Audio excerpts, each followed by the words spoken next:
free energy, and the consequences.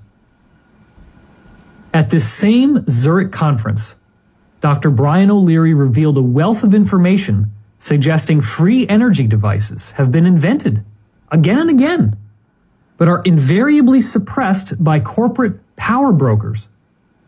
According to the Institute for New Energy, as of 1997, the U.S. Patent Office has classified over 3,000 patent devices or applications under the Secrecy Order Title 35, U.S. Code 1952, Sections 181 to 188. The Federation of American Scientists revealed that by the end of fiscal year 2010, this number had ballooned to 5,135 inventions and included review and possible restriction on any solar cell with greater than 20% efficiency, or any power system that is more than 70 to 80% efficient at converting energy. According to Dr. O'Leary, some researchers are bought off and their discoveries put on a shelf. Others are threatened into submission, while others die under strange circumstances.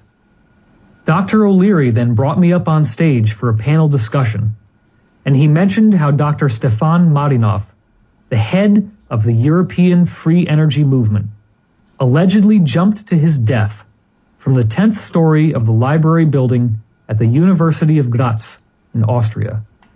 Marinov flew out of the window backward as if he had been shoved. And according to Dr. O'Leary, he left no suicide note, and he was one of the most positive, highly spirited persons I've ever met. O'Leary also mentioned Dr. Eugene Malov, arguably the world's leading figure in alternative energy research, during this same time. Overwhelmed with emotion, I actually burst into tears on stage in front of this 400-person audience while I discussed my own personal experience with Dr. Malov. I'm sure you could have measured a huge electrical surge in the plants that were around me on stage when this happened.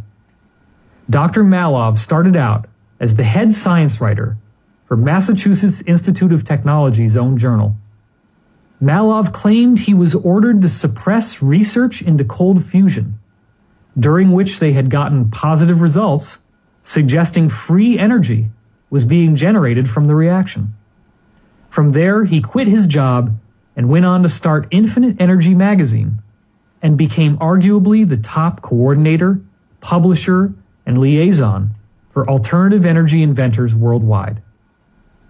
On May 15th, 2004, I was a featured guest on an episode of Coast to Coast, the largest nighttime talk radio program in the United States, with Art Bell and Richard Hoagland.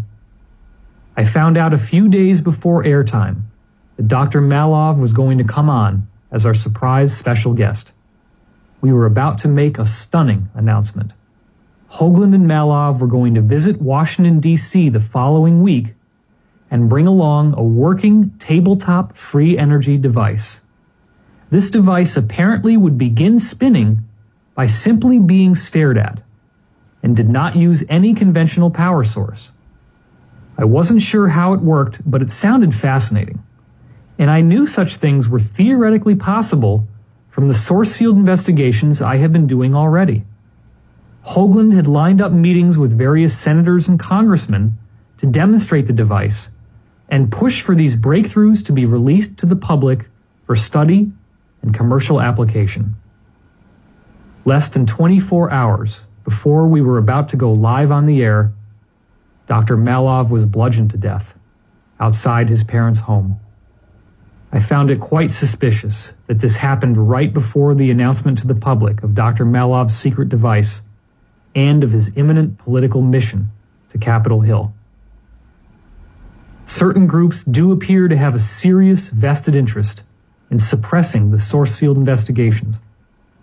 I am aware that any discussion of these issues invariably gets you labeled as a paranoid nutcase, but the events surrounding the death of Dr. Malov have made it much more personal for me. Regardless of the skepticism, sarcasm, ridicule, humiliation, and threats that may be associated with the source field investigations. There is real truth to be found. Hard science you need to know today to help make a brighter future for everyone.